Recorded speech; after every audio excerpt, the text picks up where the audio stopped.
everyone, and welcome to DUO21, our third episode already. So my name is Bertin, and I'm just here to do a little housekeeping. After you just learned on how to use the AirMeet tool, so there's even less to say from me.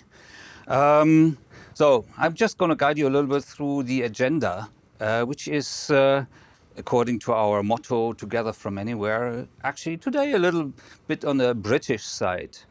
Because after our Facts and Trends with our CEO, Kehl Werlé, who's again talking a little bit about sustainability, we have my colleagues Isabel and Tim here, Tim from the UK, talking about how brands can produce more content with less time. So stay tuned for Tim's stuff that he's going to show. Some of you might have seen that already at the WW2M last year. Later on, we'll have some more Brits. Bill Tickle, the tech director at Born Group, and my colleague Colin Price from our UK division. Going to talk a little bit about how the Born Group is using DALIM ES and what the benefits are. Interesting story, and I think this is, for me personally, the essence of Duo. When you look at some of the speakers today, when I look at Bill, I looked it up earlier in my email and I saw some old registrations forms for Euro Duo in 2005 with Bill's name on it. Also, Colin was on that list as well. And don't worry, guys, I don't have any embarrassing pictures of you. So if I do, I might share them later.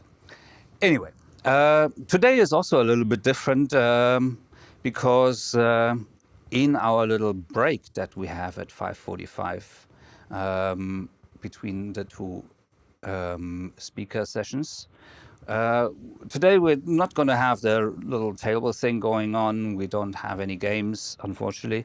But we want you to feel a little bit better and relax. So we brought in Philip. He's a meditation expert. So he's going to tell you a little bit about meditation in general and give you some breathing exercises. So you have more energy for the presentation of Born. So, a little bit different today, something that we've never done before. Hope you like it. You're certainly going to like that. Congratulations, Leo Condamin. You won a little gift from our quiz sessions last week. Also, nice story, Leo. Hope I didn't butcher your last name too much. Leo is a student at EMP in Grenoble. So great to have students, our future customers and partners here on those sessions. Again, congrats, Leo. Of course, there's more to win, all the people here in the session who joined us for the first 2 episodes of Duo on Air know it already. We would like to give away an iPhone 12 Pro to you, one of you. And there's very easy. You just have to find out and tell us, where did we host our first Duo organized by DALIM software? Where was it? We already had great places, we've seen here. We've been in London, we've been in New Orleans, we've been Lake Como and so on. So tell us, where was the first official DALIM software Duo hosted, in which city? Of course, we're gonna help you a little bit. We already showed you two clues in the previous sessions. Today, later on, you're gonna see one more, and you're also gonna see some more in the next Duo on Air sessions. If you know where the city is, just send the answer to hello@dalim.com and you're most likely gonna win that iPhone Pro. So far, I haven't seen a right answer. Anyway, enough from me. you're going to see me later again. But now I hand over that little toy here to Carol to hear. Thank you very much, Bertin.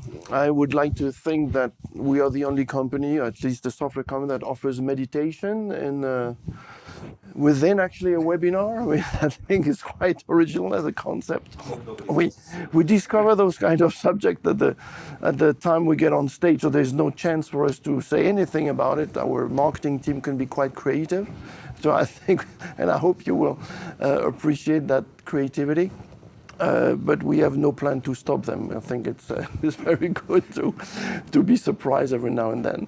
So without any further ado, I want to leave as much time as possible, not only to meditation, but also to our colleagues that are speaking from England today, and from Kehl team has actually crossed the channel to join us here in Germany. I think he deserves a first hoorah for that. And it makes us actually, engage in more travel slowly but surely. And we hope we won't get stopped at one or the other border in the next future. So some of you may have seen that kind of graphics behind me. I mean, this is basically, lines of codes. I mean, very recently somebody was asking us, how many lines of codes have you ever actually, assembled within the ES and twist, because as you know, ES includes twist. And we counted. Fortunately, we have computers, so it's not that long. But we counted no less than 10 million lines of code in ES and twist together. So if you can picture what 10 millions of lines of codes represent, then we started to dig a little further and say, okay, what amount of code do we actually reuse? And we dig further and we found that about 30%, which we call the algorithmic code, is being reused. In these sustainable days, you could even call it, the circular economy code, something that doesn't really change because there is no, not 1,000 ways to write the color separation. There is not 1,000 ways to display a screen, a picture on the screen. So there is a lot of those, algorithm that we are keep reusing. And if you are using our application with an API, you are using a lot of it. You're using a little less of that other part of the code, which we call the green code. The green code is basically the one that comes as a wrapper around all this, intellectual property that we have accumulated around the years. And we call it the green code because it's been developed within, a green environment and with a building that is provided with green energy. And that is actually what you are going to see when you actually are first facing ES6 in its current version. Now, that makes actually of ES6 the very first software we are producing with that amount of hydroelectricity.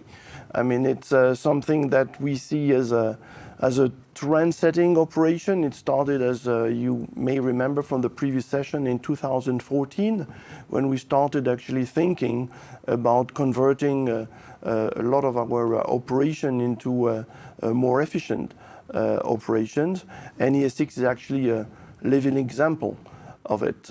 So without further ado, I will leave it up to Isabel and Tim actually to introduce you to ES6, which became, as you may remember, a React interface, which is certainly the first of many iterations that makes it actually pretty much faster as anything that is out there.